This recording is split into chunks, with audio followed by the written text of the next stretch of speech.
आखिर कैसे हुई थी रोल्स रॉयस कंपनी की शुरुआत और कैसे एक गरीब बच्चे ने दुनिया की सबसे बड़ी लग्जरी कार कंपनी बना दी? तो आइए जानते हैं रोल्स रॉयस की कहानी के बारे में। 1863 में इंग्लैंड के एक छोटे से गांव में हेनरी रॉयस का जन्म हुआ था।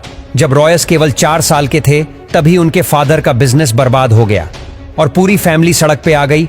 9 साल की उम्र में रॉयस के फादर की डेथ हो गई, जिस कारण उनकी मदर को मेड का काम करना पड़ा और रॉयस न्यूज़पेपर डिलीवरी करने लगे। 14 साल की उम्र में कारपेंट्री, मैथ्स और इलेक्ट्रॉनिक्स का काम सीखा और 21 साल की एज तक वो मैक्सिमम वेस्टर्न नाम की कंपनी में इंजीनियर का काम कर रहे थे। लेकिन फाइनेंशियल डिफिकल्टीज के चलते ये कंपनी बंद होने वाली थी।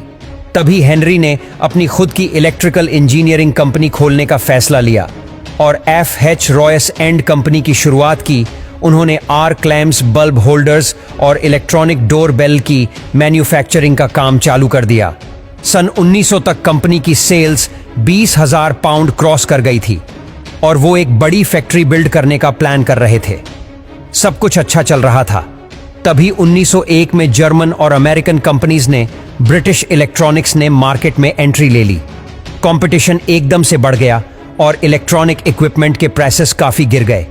पूरी कोशिश के बाद रॉयस का बिजनेस क्रैश करने लगा और इतनी मेहनत से बनाए हुए बिजनेस को फेल होते देख रॉयस के फिजिकल और मेंटल हेल्थ तेजी से खराब होने लगी। जब रॉयस ने डॉक्टर को कंसल्ट किया तो उन्हें एक सिंपल एडवाइस मिली। ठीक होने के लिए रॉयस को फ्रेश एयर में रहने की जरूरत थी। साथ में उन्हें एक कार खरीदने की सलाह दी गई ताकि वो अपनी बॉडी को बिना स्ट्रेन दिए ट्रैवल कर सके। रॉयस ने डेकाविल नाम की एक फ्रेंच मेड कार भी खरीद ली। ये कार काफी आवाज करती थी, ब्रेक्स इनइफेक्टिव थे और ओवर हीटिंग जैसी प्रॉब्लम्स भी थी। इसीलिए उन्होंने डिसाइड किया कि वो इस कार में माइनर मॉडिफिकेशंस करेंगे। लेकिन जाने अनजाने उन्होंने कार को पूरी तरह ही रीडिजाइन कर डाला। ये रीडिजाइन कार ओरिजिनल डेकाविल कार से काफी सुपीरियर थी और यही से रॉयस को कॉन्फिडेंस आया कि वो अपनी खुद की कार का बिजनेस कर सकते हैं। उन्होंने एक छोटी सी टीम असेंबली की और अपनी नई कार को डिजाइन करना चालू कर दिया। पार्ट्स की ड्राइंग बन जाने पर उन्हें वर्कशॉप में कास्टिंग के लिए भेज दिया गया। इवेंटली रॉयस के 10 हॉर्स पावर और 2 सिलेंडर्स वाली एक कार शेप लेने लगी और ऑलमोस्ट हर एस्पेक्ट जैसे क्विकनेस, लाइटनेस, ड्यूरेबिलिटी और रिलायबिलिटी में ये कार हर मौजूदा कार से बेहतर थी। अप्रैल 1904 को इसे सबसे पहले रोड टेस्ट किया गया और अपने पहले ही टेस्ट में इसने करीब 50 किलोमीटर का डिस्टेंस तय किया बिना किसी प्रॉब्लम के। रॉयस ने 2 और कार बनवाई सेम मॉडल की और इन्हें टेस्ट कर करके इंप्रूव करने लगे।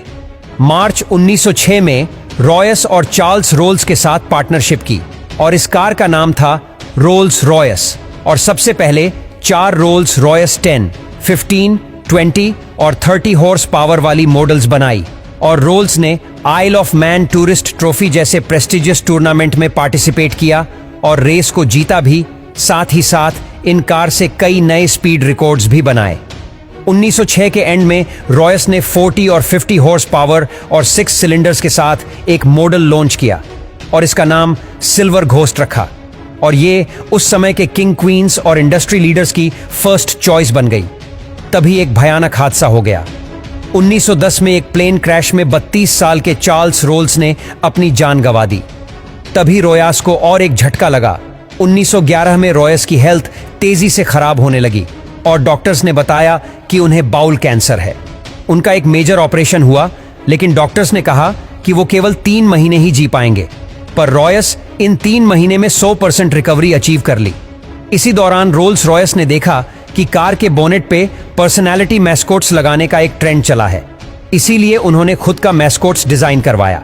इनके मैस्कोट में एलिनोर थॉर्नटन नाम की ब्रिटिश एक्ट्रेस और मॉडल को यूज किया गया है।